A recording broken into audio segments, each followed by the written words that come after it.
Hi, today is July 20th, and this is our news brief on tech and business. A report, Meta, Anthropic, a compute lease could reshape AI capacity planning. Reuters said companies have discussed a possible $10 billion lease that could give Anthropic more training and inference capacity while monetizing Meta's infrastructure. The talks show how frontier AI companies are treating compute access as a strategic supply chain issue, not just a cloud procurement line item. The July 17th report landed during the same week the model providers kept racing for scarce high-end capacity. AI vendors need predictable access to chips, data centers, networking, and power before they can promise faster models or cheaper enterprise features. Cloud and platform companies are increasingly positioned as financiers, landlords, and competitors in the same AI market. There's a bit of implication for us as founders and tech buyers should expect AI pricing, model availability, and service reliability to depend on infrastructure deals that users never directly see. Operators comparing AI vendors should ask how each provider handles capacity, outages, data residency, and long-term price exposure. X402 puts AI agent payments under Linux Foundation governance. InfoWorld said the July 17th launch brings Coinbase's protocol into a neutral foundation with backing from cloud, card network, fintech, and commerce companies. The X402 protocol is designed to let software pay for digital services through standard HTTP interactions instead of separate checkout or billing systems.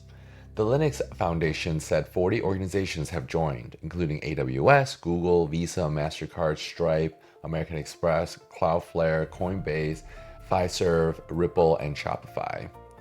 Coinbase originally developed X402, and the Linux Foundation is positioning neutral governance as a way to avoid payment lock-in around automated software transactions. Agentic software is moving from answering questions towards calling APIs, booking services, buying data, and completing tasks that may require machine-to-machine payments. So just imagine like AI buying things automatically for you or within their AI system. Developers building agents will need payment controls, spending limits, audit trails, and fraud checks before letting software transact on behalf of users. Small teams should watch whether agent payment standards reduce manual billing friction or create new risk around unauthorized automated. Rising cyberattacks put US cloud, AI, and SaaS workflows under pressure. So the July 17th Reuters report describes mounting enterprise security pressure as digital tools spread deeper into daily operations. Security teams now have to treat each new integration as a possible permission path into core business systems. The report reinforces that security pressure is not limited to large technology companies. Every digitally dependent business has a bigger attack surface. So a bit more context, cyber risk is expanding alongside software spiral. SaaS permissions, connected devices, outsourced IT, and employees using AI tools inside daily workflows. Attackers increasingly benefit from automation, credential theft, and supply chain weaknesses that let one compromised account expose several services. So here's the implication. Operators should prioritize identity controls, phishing-resistant authentication, backup testing, vendor access reviews, and incident response ownership. Marketing, sales, operation teams need security checks before adding new automation tools, browser extensions, AI assistants, or customer data workflows. SAP's Q2 Business AI release pushes AI deeper into enterprise systems. The July 20th release highlighted AI features across products used for finance, supply chain, HR, procurement, and operation workflows. Large software vendors are embedding AI inside systems customers already use instead of asking them to adopt standalone tools. SAP customers often manage sensitive records inside government enterprise workflows, not separate experimental AI pilots. A bit more context, enterprise AI adoption is shifting from experiments towards features bundled into systems companies already pay for and already trust with sensitive data. Vendors are competing on workflow placement, data access, governance, and integration depth rather than only model quality or chatbotic performance. And here's some implications to that. Tech buyers should review which AI features are included, which require premium licensing, and which expose sensitive records to new permission paths. Small mid-market operators using major SaaS suites should train teams on embedded AI features before buying duplicate point tools.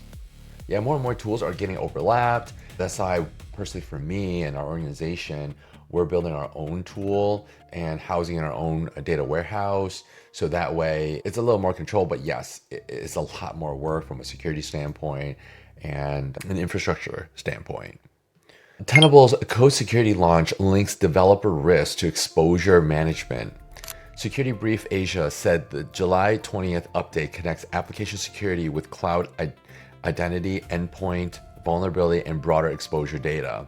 The move reflects a security market shift towards finding risk earlier in software development before vulnerable code reaches production systems. Tenable's positioning matters for teams that already manage cloud, identity, endpoint, vulnerability, and application exposure through separate tools. Context: AI coding assistants are faster release cycles, can release development speed, but they also raise the cost of weak review, dependency risk, and hidden vulnerabilities. Security vendors are trying to combine developer workflows with executive level exposure reporting so risk can be prioritized by business impact. So here's some implications to that. Engineering leaders should connect code scanning, dependency review, cloud posture, and incident history, including of treatment application security as a separate checklist. Operators buying AI-assisted development tools should pair speed gains with security gates that prevent low quality or risky code from shipping faster. Right? It's almost, I think of it like the airport, right? It's like it takes a while to get in the airport, and then you got your checkpoints, like with TSA in the US. So you got your security checkpoints, and that is slowing things down. And I mean, it's important though, right? So it slows things down, and then finally you get on the plane, and once the plane takes off, it's going super fast, and you're getting to the destination, but then you land, and then you find your bags, and so forth, right? So these security checkpoints are slowing things down. So now it's not so much the speed of just developing data, but it's the ends, right? Apple's DOJ settlement talks could change iOS platform economics. Reuters, citing Bloomberg News, said the July 17th discussions remain early but sit inside a broader regulatory push against gatekeeper platform rules. A settlement path could reshape how developers, app businesses, and platform-dependent operators plan payments, distribution, and customer access on iOS. The talks remain early, but the case is part of a wider regulatory push against closed platform rules and gatekeeper control. App Store policy affects fees, attribution, in-app payments, user acquisition, subscriptions, and whether businesses can steer customers outside a platform. Regulators in the US and Europe have been pressing major platforms over competition, default placement, payment restrictions, and data access. So here's the implications to that. App developers and subscription businesses should avoid assuming today's iOS distribution economics will stay fixed over the next planning cycle. Digital operators should watch settlement terms for changes to payment flows, customer messaging, app review obligations, and alternative distribution options. So if you want clear, practical updates on tech and business shifts that actually affect operators, founders, and small business teams, subscribe and follow along on the Techlee YouTube channel. If you want these updates straight to your email, subscribe to the Techlee newsletter. And this is July 20th, 2020 news brief on tech and business.